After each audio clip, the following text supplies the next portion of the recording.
really talked about the hardware, because the hardware requires that perhaps we go back to the whole issue around duty of care. The issue around young people and apathy, the idea that is apathy, why can't it just be a protest?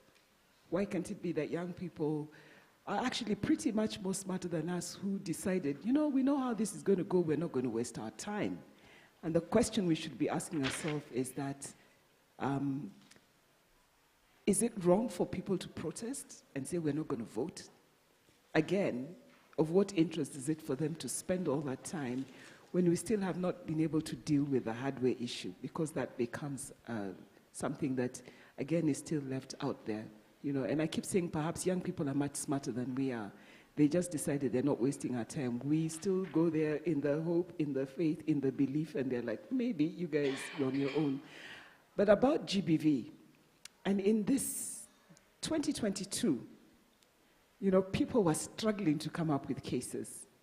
And we were not able to watch that the transition of violence move from physical into the social media space.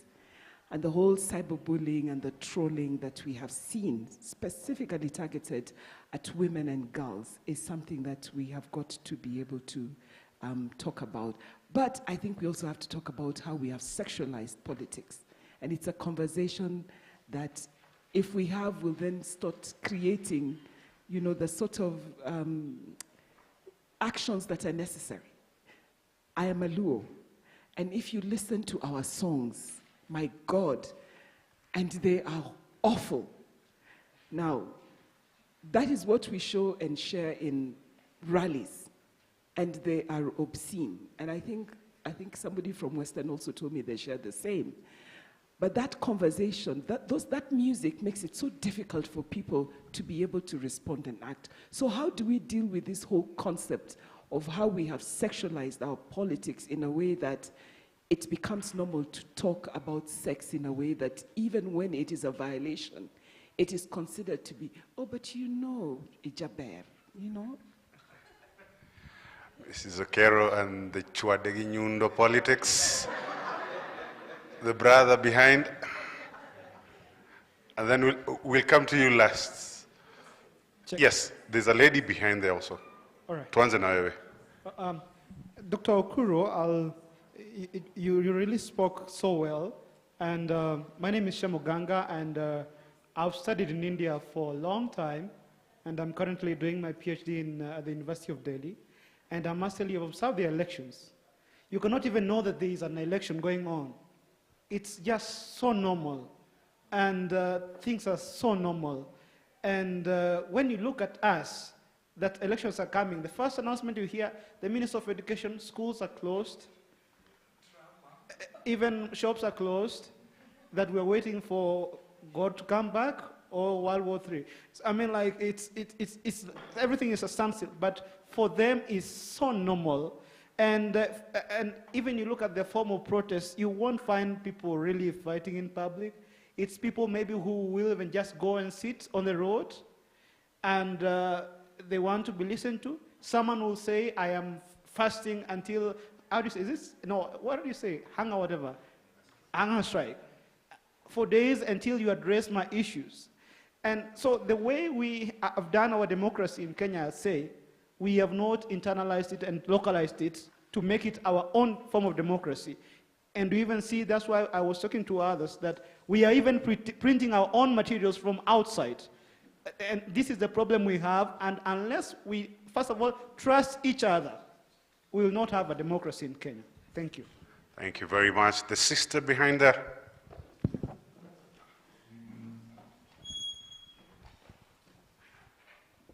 Thank you. My question goes to Didinganga, and it is close to what my friend has said. It's true, your topic is very good on children, of which we have not been really keen on, and because children learn through hearing and what we say, and we need to also to guide them and to give them a freedom to think and to question things. Now we have a problem in this country.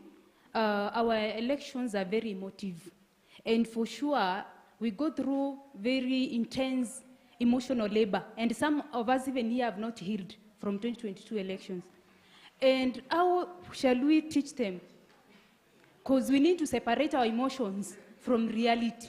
How are we going to teach them how to solve these complex issues? Yet we ourselves, we are very emotional human beings. And as our friend has said, during our elections in this country, it's like a new phenomena that is happening, or new thing that is happening in the world that has never happened elsewhere. So we need to, I think, maybe you come up with the strategies on how we shall go about this. Thank you. Thank you very much. We finish with my brother here. Oh, there's a lady. Mwanadada pale, short, sweet, and crisp. Then tumalize hapa. Mine goes to Dr. Okuro. You are advocating to move from manual voting to e-voting. And I think maybe you should consider the fact that the reason that the election disputes occur, it's because of lack of trust in the electoral process, especially with the commission. And it's not, I don't think it's the e-voting that might prevent the fraud, or if maybe it's overhauling the whole process and seeing why is it that there are electoral malpractices. How can we establish trust in the commission? And because I actually support the e-voting system, you should be able to vote from wherever you are. You don't have to travel. Even though you are in America and you have registered as a voter in Kenya, you just vote, or wherever you are, you should be able to vote. But I think that would require trust in the process and in the commission. Maybe that's something you can consider. Asante sana. Tumalizie hapa.